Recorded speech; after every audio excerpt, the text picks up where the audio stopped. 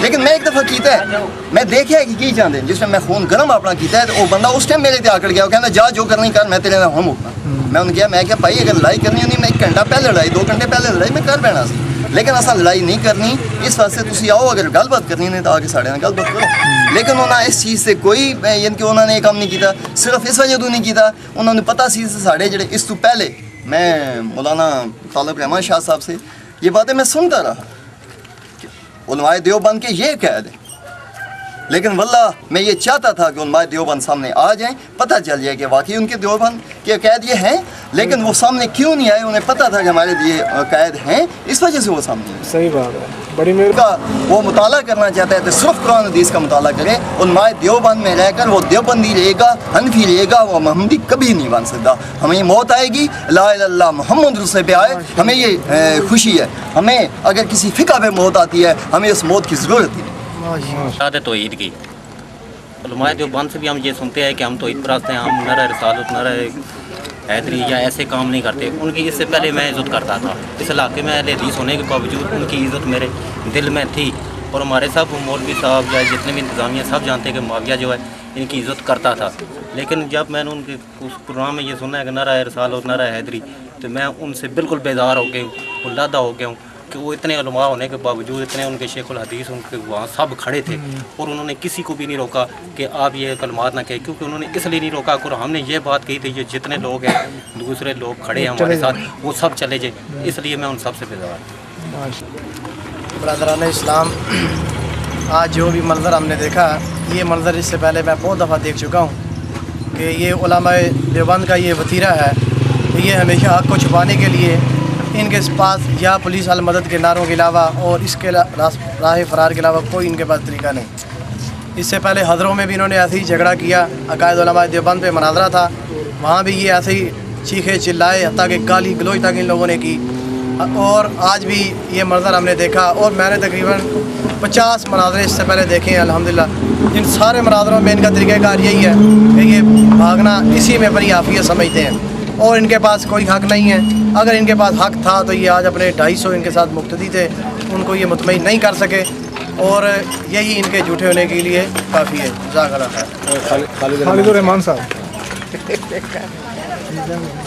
جی خالد الرحمان صاحب آپ ماشاءاللہ آج ادھر آئے ہیں اور کافی دور سے آئے ہیں تو آپ نے کیا دیکھا ہے آج کیا تاثرات ہیں سر ایسا ہے کہ میں تو زندگی میں پہلی دفعہ ایک مناظرہ دیکھنے آیا تھا الحمدللہ اسلامی یونیورسٹی میں پڑھ رہا ہوں اور میرے ساتھ اس وقت کم از کم کچھ 17 علماء کرام جو حنفیہ سے تعلق رکھتے ہیں ساتھ بیٹھتے اٹھتے ہیں ان کے ساتھ چلتے پھرتے ہیں پہلے سنتے تھے آج آنکھوں سے دیکھ لیا سوچا تھا کہ آج دونوں کا آپس سے مقابلہ ہوگا کچھ دیکھیں گے کیا کہتے ہیں کیا ہوتا ہے لیکن دیکھنے میں یہ آیا کہ پہلے تو اوٹ پٹا کے کرتے رہے آنے کو تیار ہی نہیں تھے کھل کے بات ہی نہیں کر رہے تھے جو میں نے اپنی آنکھوں سے دیکھا میں تو کچھ صبح 8 بجے کا آیا ہوں ادھر پہلے آ کر انہوں نے کہا مناظرہ نہیں کرتے ہم صرف سوال جواب کریں گے تھوڑی دیر بعد آ کے کہنے لگے جی ہمارے صرف عوام و ناس ہوں گے ہمارے علماء کرام نہیں بلا رہے عجیب ٹامک تو یہ مارتے رہے خیر پھر کبھی کہ ہم کرتے ہیں پھر کبھی کہ ہم نہیں کرتے تو پھر بندوں کی شرائط کبھی لگانے لگے الحمدللہ میں نے دیکھا کہ باوجود کئی غلط شرائط جو انہوں نے کہیں ہمارے ساتھی مان گئے وہ کہنے لگے جی اتنے بندے ہم نے کہا اتنے بندے کر لیتے ہیں وہ کہنے لگے جی اتنے ہم نے کہا اتنے کر لیتے ہیں کہتے ہیں ہمارے 3 علماء کرام تینوں بات کریں گے شاہ صاحب نے کہا جی تینوں بات کر لیں آئیں تو صحیح نا اندر سے ان کے بندے ہوائیاں اڑا رہے ہیں جی آپ نے روکا ہوا ہے مجھے نہیں سمجھا کوئی تلسمی ادھر کوئی تار لگی ہوئی تھی جس سے وہ رکے ہوئے تھے دروازے دونوں کھلے ہوئے تھے بلکہ ان کے بندے کہہ رہے تھے کہ دروازے کھلے ہوئے آ کیوں نہیں رہے